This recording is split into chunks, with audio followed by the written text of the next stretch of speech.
Eso el día de hoy, familia y postmodernismo.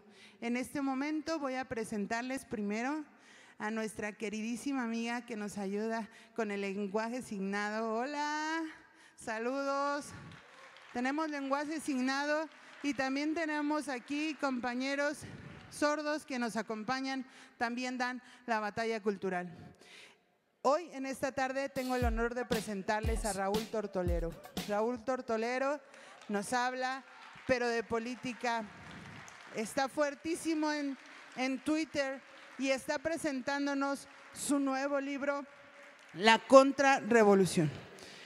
Sin más, les dejo con Raúl, que tiene tanto que hablarles de la situación actual de América y de Iberoamérica. Muchas gracias, bienvenidos todos. Estamos muy contentos de estar por acá con ustedes.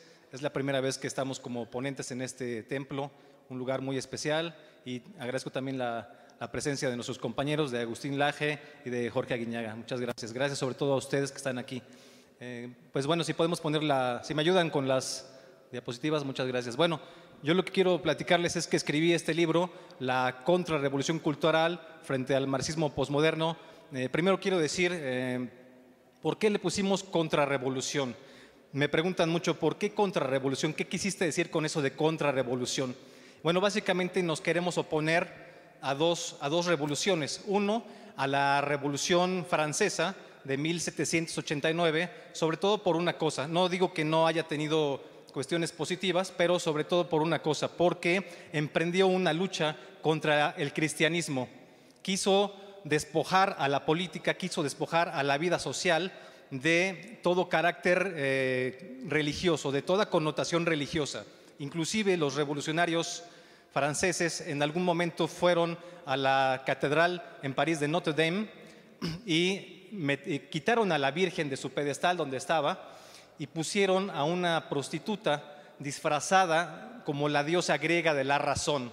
O sea, quitar a la Virgen para poner a la razón. Y bueno, esto más allá de que no todos sean cristianos o no todos sean católicos, más allá de eso, esto tiene consecuencias muy graves porque no se puede realmente sustituir a Dios como centro de la vida, de la trascendencia humana por la razón, porque una cosa es Dios, es el creador, y otra cosa es una facultad humana, que es la razón. Son dos cosas muy diferentes. Entonces, a partir de la Revolución Francesa, se empezó, digamos, el hombre a sentir Dios. Quitó a Dios y se sentó en su trono y se convirtió en un Dios para sí mismo. Y esto ha tenido consecuencias muy graves en todos los niveles. Entonces, bueno, por eso contrarrevolución por el lado de la Revolución Francesa. La otra vertiente a la que nos oponemos es a todas las revoluciones socialistas, sean las más cargadas de sangre, las más asesinas, tanto como las más blandas. Voy a hablar más adelante de algunas diferencias que hay entre unas revoluciones de izquierda y otras, pero sean las que sean, nos oponemos. Por eso digo contrarrevolución. Ahora bien, la cuestión de cultural es sobre todo porque a veces pensamos en el marxismo cultural, pero creo que esta palabra, me parece que este concepto que se usa sobre todo en Estados Unidos desde los 60, 70, me parece que es un concepto equivocado. Me parece que no se debe decir marxismo cultural. ¿Por qué no? Porque todos los marxismos realmente son culturales, tanto el que se va diseminando en las universidades, en los centros escolares, en los medios de comunicación, en todos lados, tanto como el que es armado. Es decir, una revolución armada también es marxismo cultural. Estamos entendiendo cultura, por supuesto, no como las bellas artes, no solo como cine, teatro, danza, música, literatura, sino estamos entendiendo cultura como todo aquello que hace un ser humano, cualquier expresión de un ser humano. Entonces, bueno, aquí estamos oponiéndonos al marxismo posmoderno desde la contrarrevolución cultural. Quiere decir que tenemos que luchar desde todos los ámbitos, desde el ámbito político, legislativo, educativo, los medios de comunicación, las redes sociales, en fin, desde todos los frentes. Por eso digo cultural. Bueno, también quiero platicarles, pues yo cómo empecé un poco en esta lucha y cómo esta lucha dio pie a que pudiéramos escribir este libro. Cuando eran los años 90, estaba yo realmente joven aún, y quería conocer lo que era el socialismo realmente, porque mis profesores en la preparatoria, mis profesores en la universidad, me habían platicado mucho, me habían vendido mucho a mí y a mis compañeros que el socialismo era algo muy positivo, que el socialismo realmente iba a traer igualdad a la sociedad, que en el capitalismo sufrimos todos mucho porque hay una gran desigualdad y unos son explotados por los otros, pero que eso se iba a poder resolver con el socialismo. Entonces que había que luchar, decían ellos, que había que luchar por implantar, por imponer el socialismo, pero no solo en México, sino inclusive a nivel América Latina y todo el mundo, ¿no? Entonces, pues yo dije, bueno, está bien que piensen ellos eso, ya me lo dijeron muchísimas veces, no sé si cobraban en algún lado o simplemente estaban adoctrinados, que es lo más seguro.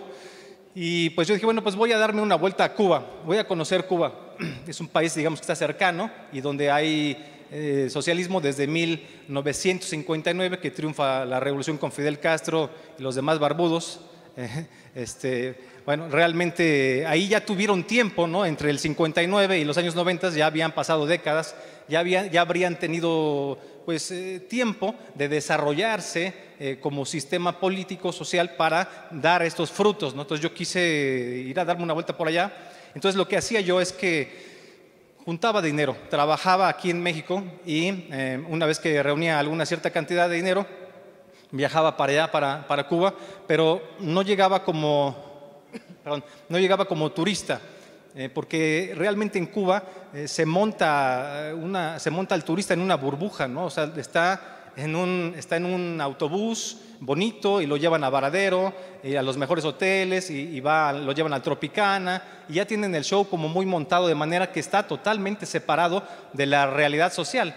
Por supuesto, esto es para que los turistas, sean periodistas o no sean periodistas, sea quien sea, pues no se enteren de lo que realmente pasa. Puede uno haber ido a Cuba varias veces y no haberse enterado de absolutamente nada. Entonces yo dije, bueno, pues eso no me puede pasar a mí. Entonces yo pues conocí personas allá que me hospedaron en un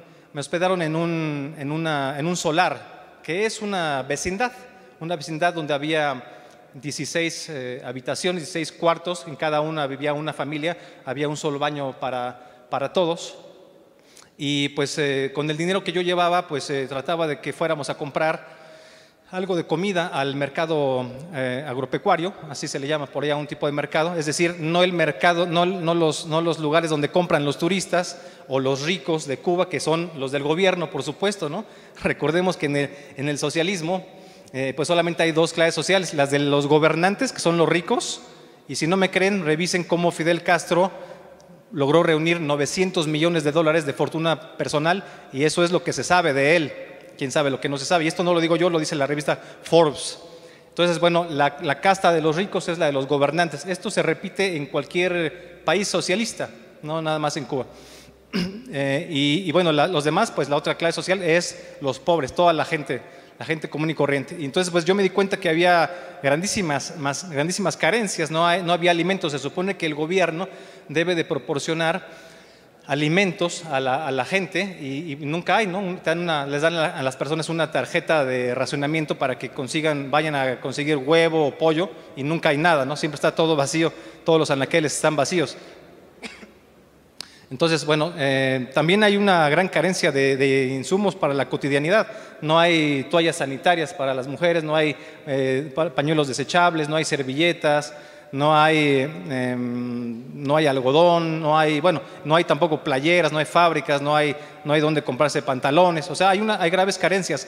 En la noche, pues además estuve yo en una época en la que se le conoció como periodo especial de crisis. Entonces eso fue en los 90, se apagaba luz, se cortaba la luz eléctrica a eso de las 7 de la noche. Entonces, bueno, la gente que quería pues ver la televisión o el radio, pues no podía. Y además, pues realmente que no hay nada que ver, ¿no? Porque ¿qué puedes ver en un país socialista? Está nada más la información del gobierno. Las noticias están controladas totalmente por el gobierno. Y pues a lo mejor ponían alguna telenovela o algo nada más, pero eso es todo lo que se podía ver. Entonces, de todos modos, como quiera que sea, tenía la gente que improvisar. Como tampoco había velas, lo que se hacía es que la gente improvisaba un tubo de esos de la pasta de dientes, ponían un tubo así que eran de plomo, así como parado, y le ponían un pedacito de tela con un poco de, le llaman allá luz brillante, o que es querosín, y Y así eso servía para iluminar en la noche y así estaba la gente ahí, todos fumando tabaco oscuro ahí en la entrada del portal. Eso sí, muy sabroso tabaco de exportación, pero no había nada más que hacer.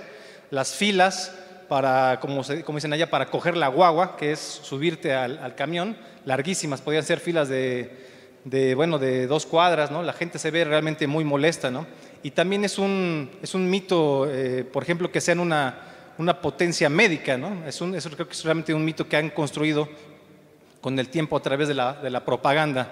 La siguiente, por favor, la siguiente diapositiva. Sí, bueno, es en la que... Bueno, esa, bueno.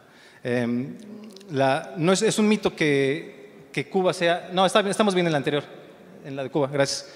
Sí, eso es un mito que sea una potencia médica, porque yo conocí, por ejemplo, el hospital Ameijeiras, que es uno de los más grandes, de los más populares en Cuba, y no había algodón, no había vendas, no había gasas, no había tijeras, o sea, había muchísimas carencias y no se diga también que no había medicamentos, que son, por supuesto, lo principal. Entonces, pues, tanto como que tampoco es cierto que toda la gente ya tenga algún grado académico alto. Eso es una mentira, no es cierto. Hay muchísima gente que no ha concluido sus estudios, ni siquiera los más básicos, porque nos venden la idea de que en Cuba todo el mundo es universitario. Esto no es cierto. O sea, yo vivía allá y esto no es así. Y pues, por ejemplo, anécdotas muy tristes, ¿no? Regresando a la cuestión de los insumos, de la comida sobre todo. Un amigo mío que ya es grande, bueno, no sé si ya no lo he visto, no sé si ya fallecería, era ingeniero, ya grande en aquellas épocas, no se quería jubilar, porque cobraba al mes, sin jubilarse, $26, que es como 520 pesos mexicanos, imagínense, al mes, para él y su familia. Y si se jubilaba, pues iban a reducirle hasta llegar a $16, o sea, de por sí no servía para nada ese salario, por llamarle así, entre comillas, y luego pues todavía más reducido, pues bastante peor. Entonces, decía que para que su nieto pudiera conocer lo que es el jamón, iba él a un evento que lo invitaran de gobierno, la gente, ahí había canapés y el señor tomaba varios canapés, los guardaba en una bolsa y se los escondía en los testículos. Así lo contaba él, es verdad, no es mentira.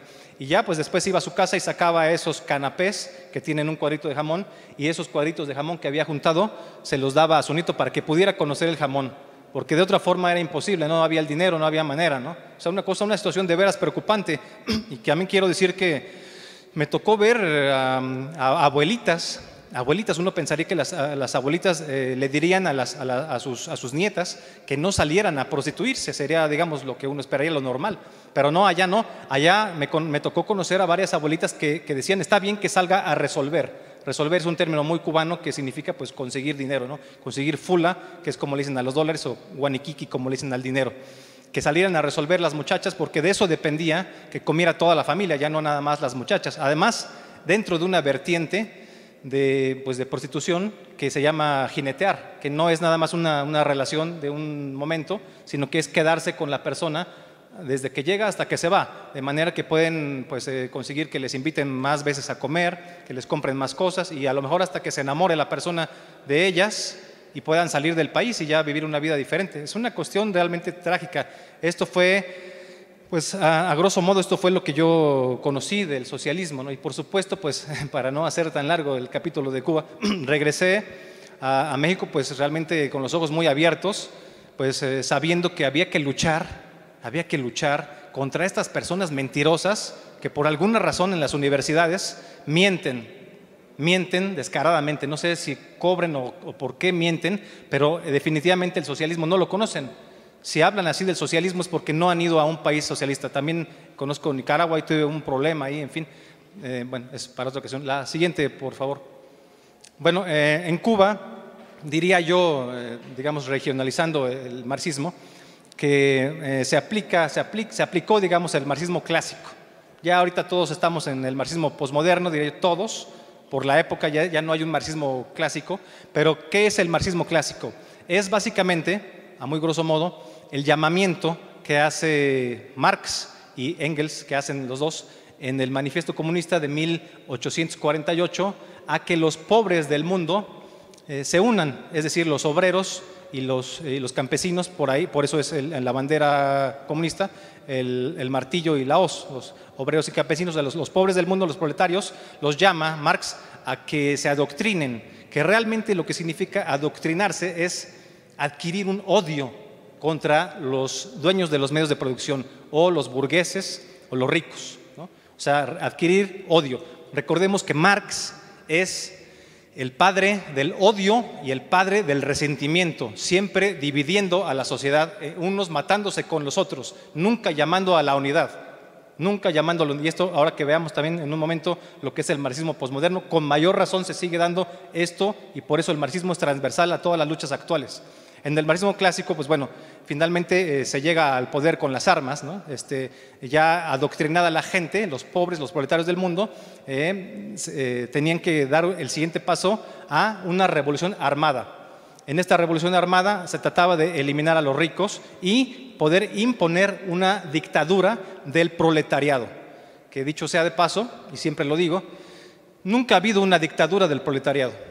Nunca jamás, nunca ha habido una dictadura de los pobres. ¿Por qué no? Porque en cuanto llegan al poder los revolucionarios se convierten en una casta de ricos y se olvidan de la gente, y entonces perpetúan la pobreza.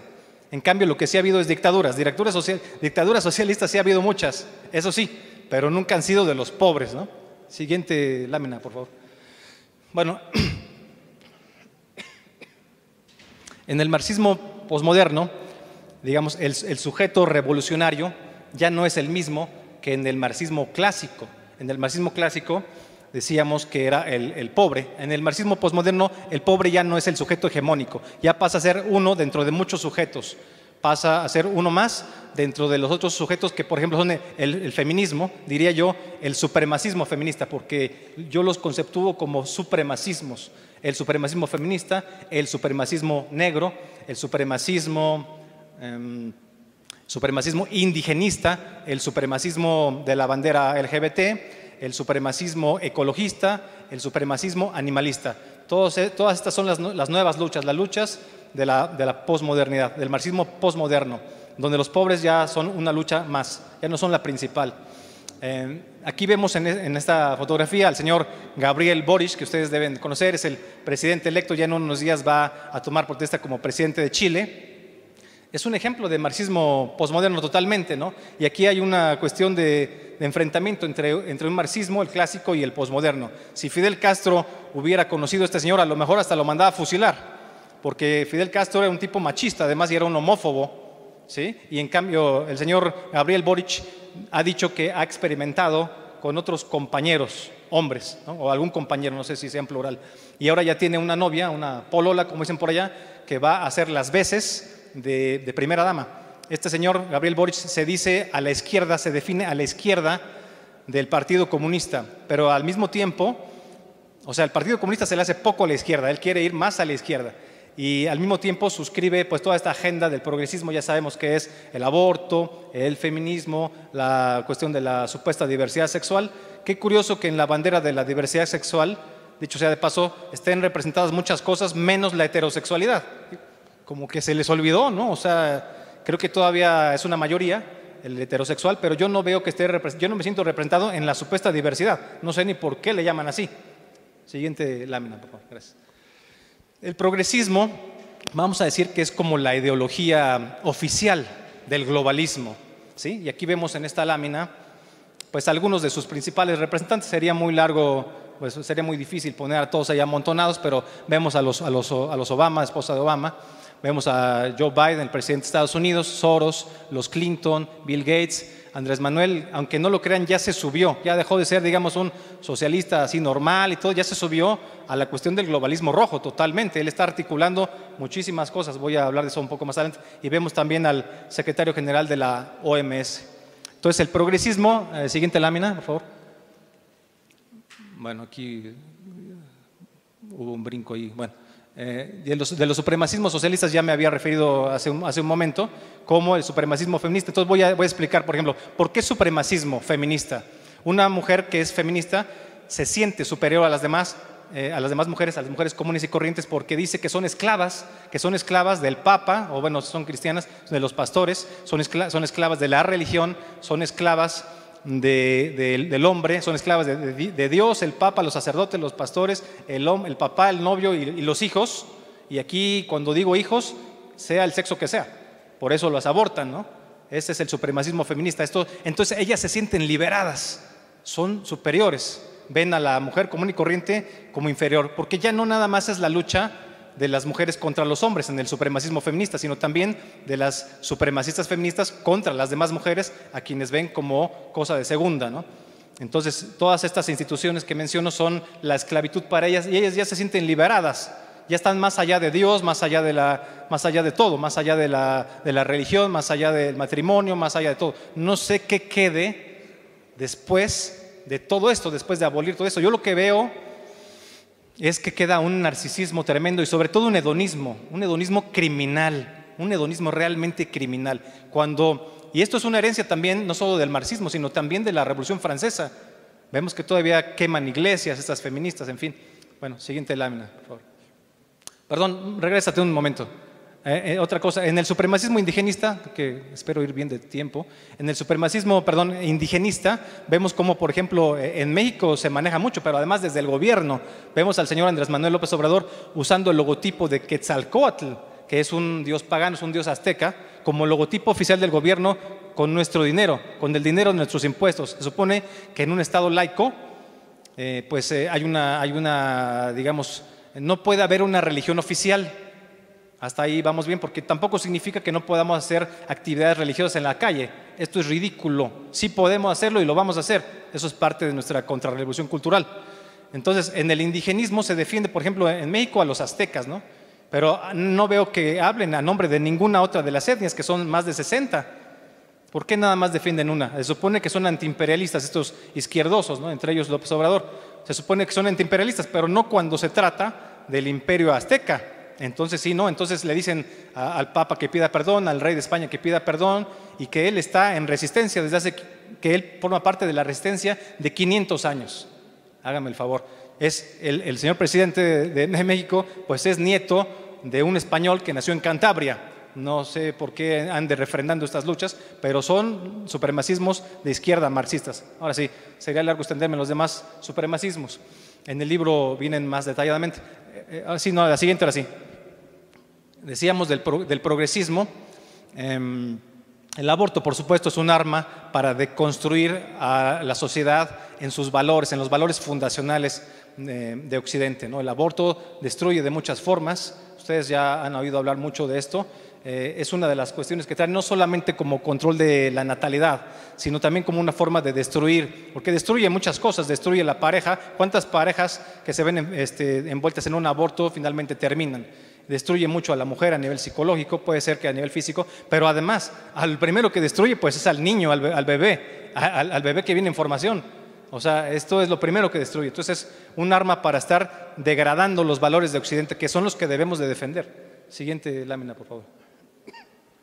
El lenguaje inclusivo también es parte de la agenda del progresismo, y recordemos que no es una cuestión de conspiraciones ni mucho menos, simplemente es uno de los sueños del nuevo orden mundial, que es un gobierno o un estado mundial, una misma religión, que no es el cristianismo, por supuesto, sino la religión del planeta, de Pachamama, o de adorar al planeta en cualquiera de sus manifestaciones. Una misma moneda, ¿no? Y un mismo lenguaje, ¿no? Y esto aquí ya vemos que en cualquier idioma ya estas cuestiones de la inclusividad ya están ahí manifestadas, a veces como obligación del Estado, ¿no? Para sus comunicados y para todo. Y te pueden a lo mejor hasta multar si no usas este tipo de lenguaje. Siguiente lámina, por favor. Bueno, aquí llegamos a un punto que me parece muy interesante. Fíjense, no sé si habían ustedes reparado en que en Estados Unidos hay una revolución cultural, pero maoísta. La revolución woke, la revolución socialista que está ahora en Estados Unidos, tiene muy claramente un origen maoísta. ¿Y por qué maoísta? ¿De dónde saco esta cuestión? A alguien le podría sonar pues descabellado. Es decir, bueno, resulta que la revolución cultural china ocurre entre 1966 y 1976, tampoco es que fue hace millones de años. Dejó 15 millones de muertos, pero Mao, en general, en todo lo que hizo en el gobierno, dejó más de 50 millones de muertos. O sea, el señor era un carnicero casi como Stalin, quizás no tan conocido como Stalin, pero igualmente dañino. La revolución cultural china básicamente se dividía en dos vertientes. Una, se trataba de acabar con todos los adversarios del pensamiento hegemónico de Mao.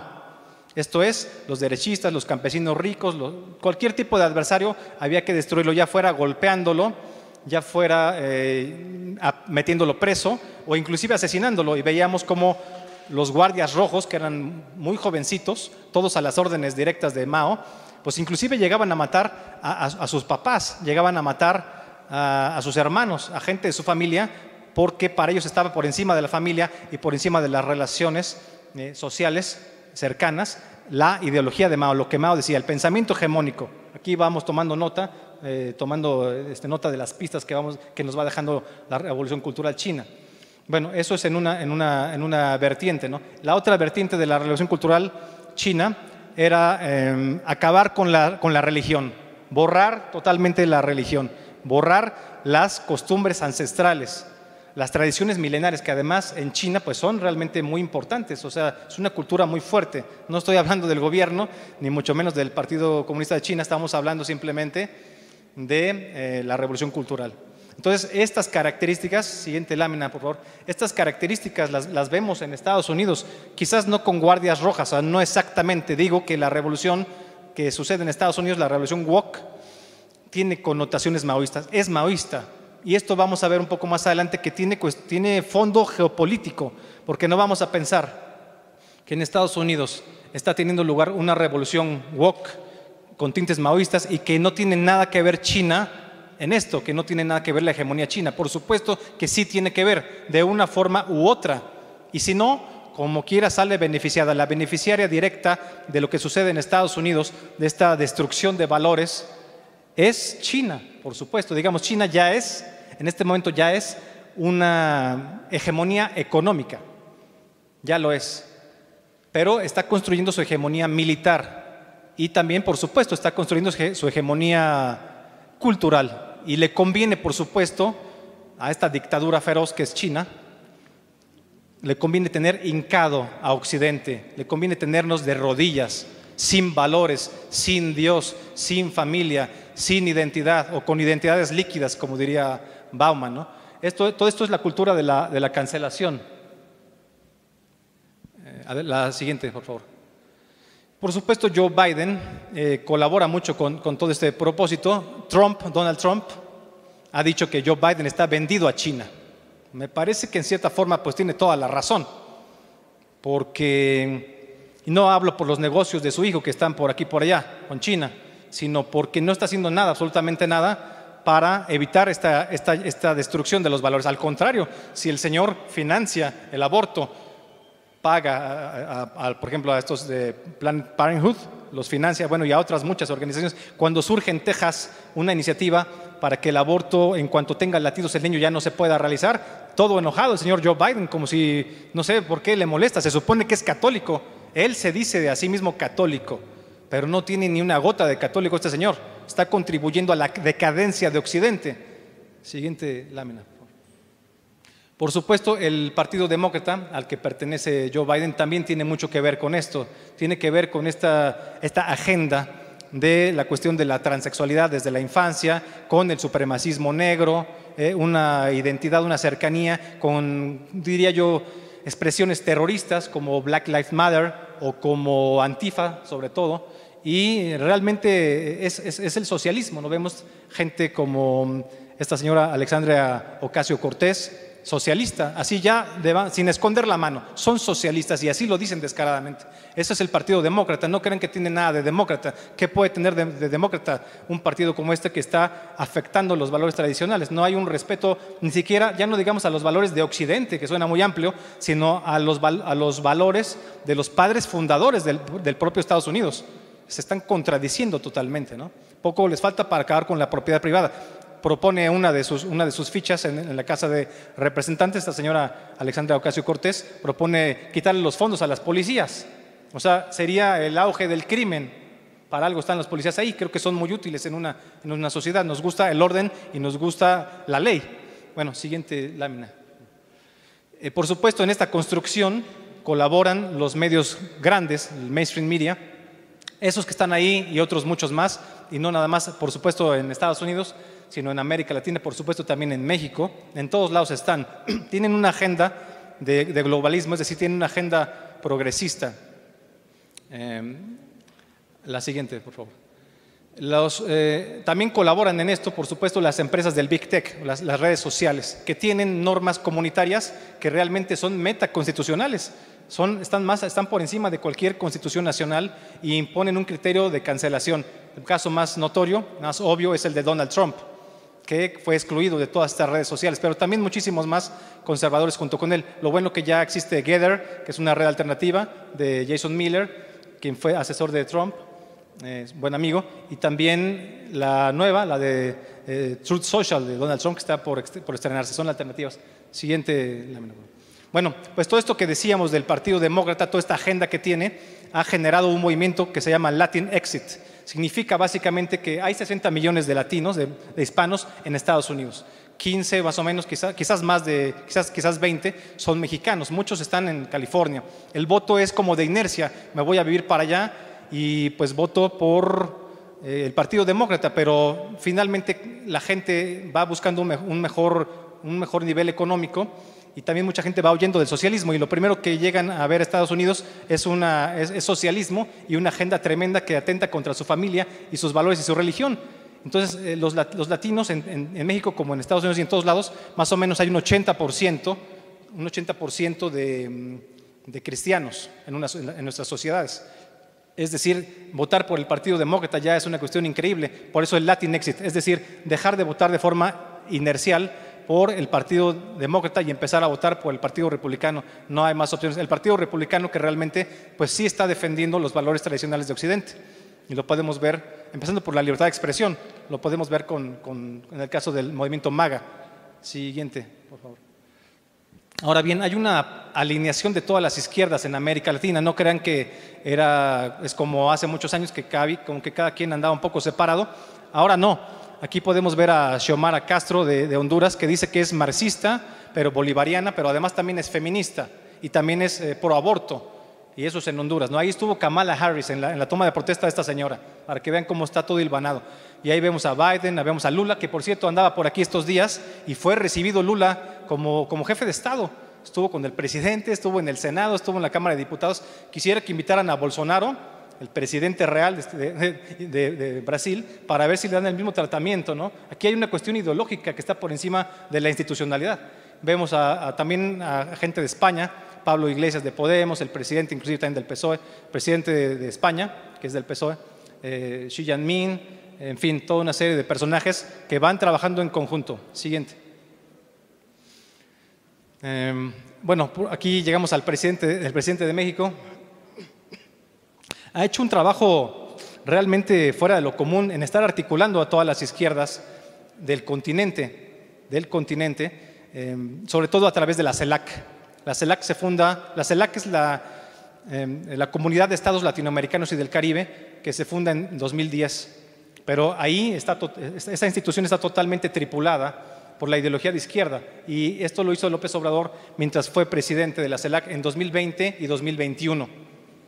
Debería de haberse quedado nada más un año, se quedó 2 supuestamente por la pandemia. Ahora el nuevo presidente es Alberto Fernández, el argentino, que también se quiere reelegir y ya está en campaña, y para eso fue a China a traerse $20,000 millones para poder construir muchas cosas. En fin, este es López Obrador, que está tejiendo una red muy amplia. A veces no lo vemos porque estamos muy metidos en el paisaje nacional, pero lo que han hecho a nivel internacional es algo increíble, y han venido muchos presidentes de América Latina a besarle realmente la mano al señor López Obrador. Están tejiendo fino por abajo del agua, pero se puede uno enterar de todo esto. Siguiente lámina. Entonces, lo que ha creado López Obrador es un nuevo latinoamericanismo rojo. Ahí vemos algunos de los exponentes, ¿no? Nicaragua, Alberto Fernández, el señor Luis Arce de Bolivia, Evo Morales, por supuesto, Lula, este señor Maduro, Pedro Castillo, Díaz-Canel de Cuba. O sea, a través del Grupo de Puebla, como del Foro de Sao Paulo, están tejiendo todo este nuevo latinoamericanismo rojo, imponiendo agendas que además van de la mano de la Agenda 2030 de la ONU. Ya no está por separado, ya no podemos recurrir desde hace tiempo a la ONU para decir, bueno, aquí tenemos una dictadura. Siguiente lámina. El señor López Obrador, decíamos que ya no es un izquierdoso así como nada más metido en el país y ya. Fue el señor esto me parece importante, fue el señor a la ONU, al Consejo de Seguridad de la ONU el 9 de noviembre de 2021 a proponer un plan de fraternidad y bienestar. Y además decía que, bueno, a proponer un Estado mundial, y la forma de construirlo era el plan de fraternidad y bienestar, que significa pedir a los ricos, es un impuesto para los ricos, pedirles a los ricos que donen, 1000 más ricos del mundo y 1000 empresas más ricas del mundo, que donen el 4% de sus fortunas, antes de que les salga más caro y la gente pues pueda hacer una insurrección posiblemente, ¿no? Y también el 0.2% del Producto Interno Bruto de los países que conforman el G20. Es el plan de López Obrador con el que se conformaría una bolsa de 750 millones de dólares para resolver, perdón, no, se conformaría una bolsa de 1 billón, con B de bueno, 1 billón de dólares para resolver la pobreza, entre comillas, resolver, de 750 millones de personas en todo el mundo. Es decir, propone un mega asistencialismo absoluto que no va a resolver jamás la pobreza. Lo que hace es crear más pobres, porque entonces la gente ya no trabaja, ¿no? Está la gente en una casa y todos reciben cheque, los viejitos, los ninis, las madres solteras, y todo el mundo recibe su cheque. Entonces ya no tienen que trabajar nada más en una base dura, tienen que salir a votar por el gobierno, por el partido del gobierno, y si los usan como porros o para cualquier otra cosa, para marchas, también lo van a ser capaces hasta de matar, ¿no? Como sucede en Venezuela, que tienen esta capa dura social electorera. Siguiente. La ONU, ya dijimos que, siguiente lámina, la ONU convalida también todo esto. La Agenda 2030 va muy emparentada con todo este eje latinoamericanista rojo. Bueno, ya mencionamos algunas de las cuestiones de la Agenda 2030, que es una demolición de los valores de Occidente. Quieren que abortemos, proponen de alguna forma la agenda LGBT como nueva normalidad, en fin, desde el adoctrinamiento, y sería largo explicar, pero van de la mano con este grupo rojo de América Latina y de América en general. Siguiente lámina. Por ejemplo, este señor, que es Samuel Moncada, es el embajador de Venezuela ante la ONU. Estaba celebrando en diciembre del año pasado, estaba celebrando el señor porque ya la ONU había convalidado al gobierno de Nicolás Maduro como un gobierno legítimo. Imagínense ustedes nada más, la ONU extendiéndole credenciales de gobierno legítimo al señor nefasto, tirano, socialista de Nicolás Maduro. Entonces ya no podemos recurrir a la ONU juega con ellos. Por eso López Obrador, en una reunión en septiembre en México, en una reunión de la CELAC, dijo que cuando hubiera un problema respecto de si había democracia o no en un país, y de derechos humanos también dijo, revísenlo, pueden googlear, que entonces la última palabra la tuviera la ONU. Ah, claro que sí, por ejemplo, como la tuvo para validar la dictadura, la tiranía de Nicolás Maduro. Ahí tienen ustedes el papel de la ONU. Qué triste, porque nos están acotando los espacios, tenemos que reaccionar. Por eso es importante que nos reunamos y platiquemos todo esto. Siguiente lámina, por favor. Llegamos al punto del socialismo blando, que, bueno, no por ser blando es menos venenoso, menos dañino y perverso que el socialismo común y corriente, ¿no? Lo que pasa es que en el socialismo blando, número uno, ya no se accede al poder con las armas. Se accede con las urnas, con el voto. La primera elección es legítima, ya las demás ya no van a ser legítimas, son puras simulaciones, como sucede en Venezuela, como sucedió en Bolivia, como sucedió en Ecuador con Rafael Correa, como puede ser que suceda también aquí. Hay que esperar al 2024. ¿Verdad? Ahí vemos algunos ejemplos, Nicaragua también, ¿no? Entonces la primera característica del socialismo blando, que es lo que estamos viviendo también, es que ya no hay una revolución armada, es suave. Número dos, el mega asistencialismo, que ya lo vivimos en México, ¿no? O sea, se reúne dinero de donde sea o se pone un impuesto a los ricos y entonces se le da dinero a la gente, a los grupos vulnerables, que son estos colectivos supremacistas. No tienen nada de vulnerables más que el nombre. Y con esto se empieza a generar una base social que reacciona a favor del gobierno.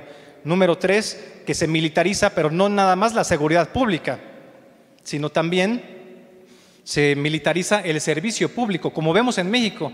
Por ejemplo, aquí, que el ejército ya puede ser que ya maneja aeropuertos, aduanas, ya maneja empresas, en fin, ya maneja muchas cosas, ¿no? En Venezuela manejan fábricas de coches, de muebles, de 1000 cosas. O sea, la idea es tener al ejército contento para inhibir un posible golpe de Estado.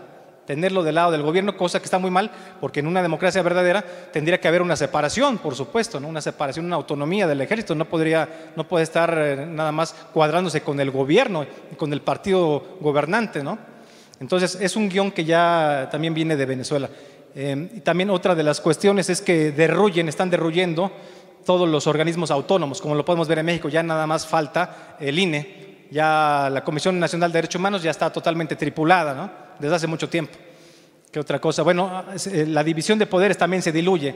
Vemos que la Suprema Corte le saca la chamba a Morena con todo esto del aborto, que también es lo mismo en Colombia, lo mismo en Brasil, muy de moda en México, ¿no? O sea, ustedes saben lo que está haciendo, por ejemplo, Saldívar, ¿no? Tremenda su agenda, es una agenda que no responde a las necesidades sociales de México. Nadie votó por eso, nunca, jamás, jamás, ¿sí? Bueno, ese es el socialismo blando. Siguiente lámina.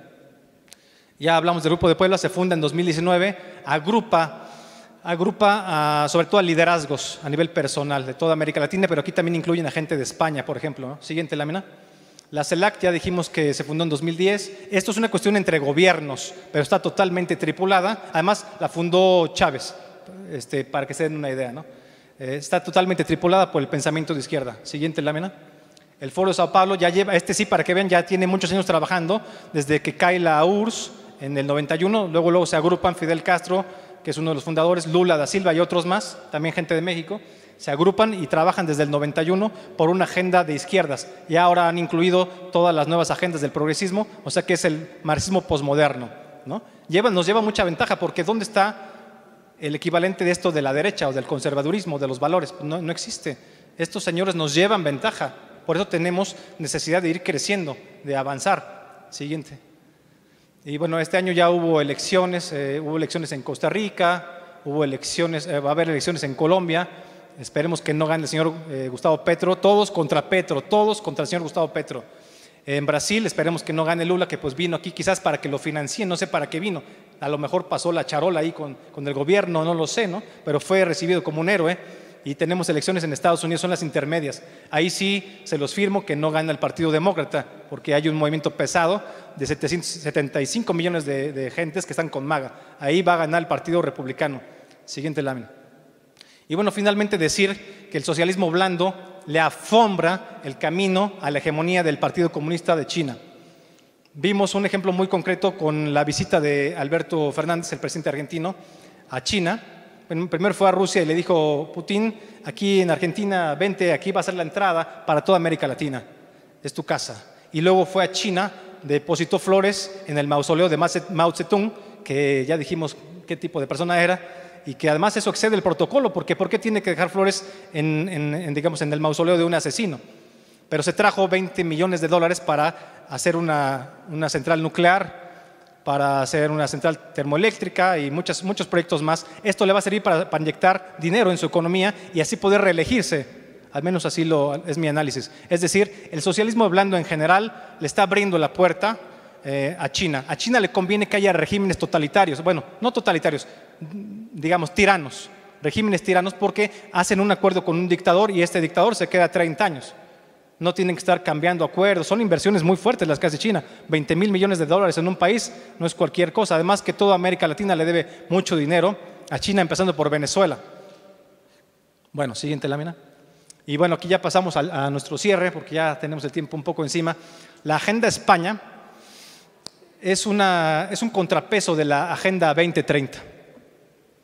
Si bien fue pensada para España, para las necesidades de los españoles, como quiera la Agenda España puede servir de modelo para cualquier país de Hispanoamérica. Puede haber Agenda México, Agenda Colombia, Agenda Argentina, Agenda Nicaragua y muchas agendas. Porque esta agenda es muy importante, les recomiendo que la puedan leer, está muy accesible en internet. Es una agenda que se opone a la ideología de género, que se opone al aborto, que se opone a la eutanasia, que ve por la gente también pobre. Aquí no es cierto que la derecha sea para los ricos, es una patraña que nos vendieron la gente de izquierda. No, sí hay derecha popular, sí es para los pobres, no es para los ricos. Eso es un cuento, que si eres de izquierda que si eres pobre o de clase media tienes necesariamente que ser de izquierda. Esto es un cuento que tenemos que derrumbar. Claro que no, queremos una derecha popular. Bueno, esa es la Agenda España. Siguiente. Y bueno, una de mis principales propuestas que les dejo humildemente a su consideración es que no separemos nuestras acciones políticas, nuestro activismo pro vida, no lo separemos de nuestros valores cristianos, porque, señores, Occidente es la cristiandad, es un sinónimo. Decir Occidente es decir cristiandad, no importa de qué denominación seas, no importa de qué denominación seas, simplemente que no podemos dejar fuera nuestros valores. No vamos a ganar esta guerra cultural, no vamos a poder ganar esta contrarrevolución cultural si dejamos atrás nuestro Dios, nuestras ideas, nuestros valores. En el calendario, basta ver con el calendario de qué manera todavía el cristianismo está presente. Descansamos en las vacaciones de Semana Santa por Cristo, por la religión. Descansamos en Navidad por el nacimiento de Jesucristo. O sea, y todo el calendario está lleno de santos que son sus nombres de ustedes y el mío, ¿sí o no? Entonces es difícil dejar fuera esto, ¿no? O sea, si hay el no matarás y otras prohibiciones en las leyes, es porque el cristianismo lo dijo mucho antes. Es decir, solamente podemos ganar, y lo digo humildemente, solamente podemos ganar esta guerra unidos y también caminando con nuestros valores cristianos. Pero eso no quiere decir que estemos excluyendo a los ateos y a los agnósticos y a nadie más. Claro que no los vamos a excluir. Todos son bienvenidos, todos somos hijos de Dios, ¿sí? Siguiente. Bueno, y pues finalmente quiero dejar esta lámina, la que sigue, como pensamientos para ustedes. En la contrarrevolución creo que todos tenemos que convertirnos en soldados, ¿sí? En soldados, que sea un compromiso más fuerte, más serio con estas causas. Luchar, todos tenemos que hacernos escritores, si somos ingenieros o secretarias o albañiles o lo que seamos. Además de eso, tenemos una obligación moral, espiritual, cultural, de convertirnos en escritores, en autores, en periodistas, videastas, cineastas, producir contenidos para que la gente conozca este mensaje, no quedarnos callados. Porque cuando nos demos cuenta vamos a estar totalmente barridos, ¿sí? de la sociedad. Tenemos necesidad de levantarnos. Siguiente lámina, por favor. Ya para terminar, y bueno, me quedo con las 7 defensas de la contrarrevolución, que son las que propone su servidor. Son que defendamos la fe, que defendamos la vida, la familia, la propiedad privada, que defendamos la patria, las libertades y que defendamos los derechos universales. Muchísimas gracias.